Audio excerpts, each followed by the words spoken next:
नमस्कार मित्रों, पीसीएस पाठशाला में आप सभी का स्वागत करता हूं।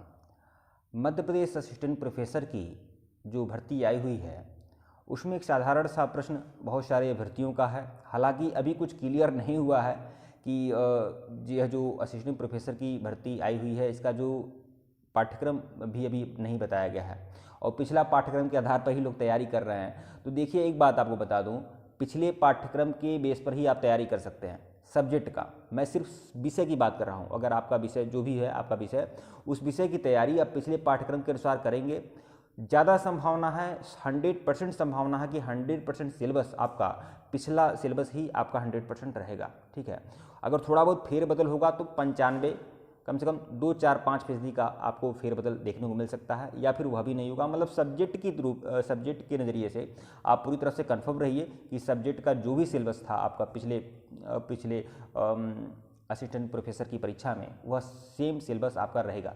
लेकिन थोड़ा सा दिक्कत यह हो गया है कि जनरल नॉलेज पूछेगा कि नहीं पूछेगा।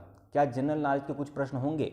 जैसे जो भी 100 क्वेश्चन में से 20 प्रश्न, जैसे आप जानते हैं कि उत्तर प्रदेश में जनरल नॉलेज के क्वेश्चन होते हैं, 70 क्वेश्चन सब्जेक्ट से होते हैं और 30 प्रश्न जो होते हैं वह आपके जनरल नॉलेज होते हैं। और ऐसी ही राजकीय डिग्री कॉलेज में भी वैकेंसी होती है, तो उसमें भी जनरल नॉलेज के प्रश्न पूछे जाते हैं। तो मध्य प्रदेश में क्या जनरल नॉलेज के भी प्रश्न रहेंगे इंक्लूड? तो देखिए, अभी पाठ्यक्रम नहीं आया है। अगर आपका सब्जेक्ट का पाठ्यक्रम है पिछला ईयर का, तो आप समझिए सब्जेक्ट के नज़रिए से आप पूरी तरह से आश्वस्त रहिए कि सब्जेक्ट का पाठ्यक्रम ज़्यादातर वही रहेगा। लेकिन हाँ, उसमें अगर जनरल नॉलेज के पोर्शन जोड़े जाते हैं तो क्या रहेगा, जनरल नॉलेज में कहाँ कहाँ से प्रश्न आएंगे। तो देखिए, जनरल नॉलेज अगर जोड़ा जा रहा है तो बिल्कुल उसमें समझ लीजिए कि उसमें मध्य प्रदेश के इतिहास के बारे में, मध्य प्रदेश की संस्कृति, कला, विज्ञान, रीति रिवाज, त्यौहार, ठीक है, जनजातियों के बारे में आपको पढ़ना होगा। ठीक है, मध्य प्रदेश के जो समसामयिक घटनाएं हैं उसके बारे में पढ़ना होगा। और हो सकता है जो भी सिलेबस होगा, कम से कम अगर 100 क्वेश्चन का मान लें, 100% मान लें कि 100% प्रश्न आ रहा है, तो कम से कम 25 से 30% प्रश्न आपको जनरल नॉलेज के भी देखने को मिलेंगे। इतना क्राइटेरिया रहेगा जनरल नॉलेज का, 25 से 30 प्रश्न।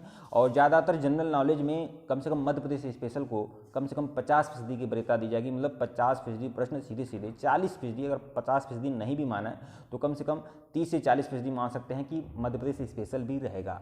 ठीक है, तो यह बात जानना है कि आपको जनरल नॉलेज भी आपको पढ़ना रहेगा। ज़्यादा संभावना है कि जनरल नॉलेज भी ऐड किया जाएगा, क्योंकि अन्य जो भी बहुत सारी परीक्षाएं हो रही हैं असिस्टेंट प्रोफेसर की, उसमें जनरल नॉलेज भी पूछा जा रहा है। सब्जेक्ट के प्रश्न तो हो रहे हैं, साथ ही साथ जनरल नॉलेज भी आपके हो रहे हैं। और उसका कुछ नियम बना दिया जा रहा है कि इतना 25% प्रश्न या 30% प्रश्न या 40% प्रश्न आपके जीएस के होंगे। ठीक है, और अगर यह राज्य का असिस्टेंट प्रोफेसर की परीक्षा है मध्य प्रदेश का, तो मध्य प्रदेश स्पेशल आपको बिल्कुल पढ़ना होगा। आगे की जानकारी मैं दूंगा कि किस तरह से आप, अगर सिलेबस तो भी नहीं आया है, पाठ्यक्रम नहीं आया है, ये पाठ्यक्रम जैसा भी आता है तो और ही भी अच्छे तरीके से जानकारी आप लोग को दी जाएगी।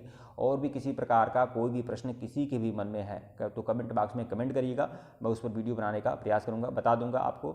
ठीक है, टेलीग्राम बिल्कुल ज्वाइन करिएगा। असिस्टेंट प्रोफेसर की परीक्षा के लिए टेलीग्राम बनाया हूँ, लिंक डिस्क्रिप्शन में है, बिल्कुल ज्वाइन कर लें। ठीक है मित्रों, वीडियो को लाइक और चैनल को सब्सक्राइब करिएगा। और अगर किसी भी प्रकार का कोई भी नोट्स अगर आपको चाहिए तो hand written notes, computerise notes, lectures video आपको हर सब्जेक्ट के मिल जाएंगे। तो जिनको भी चाहिए वह हमारे ऑफिशियल व्हाट्सएप नंबर पर मैसेज कर सकता है। ऑफिशियल व्हाट्सएप नंबर जो है वो डिस्क्रिप्शन में है, आप बिल्कुल मैसेज कर सकते हैं। ठीक है, और टेलीग्राम बिल्कुल ज्वाइन करिएगा। असिस्टेंट प्रोफेसर की परीक्षा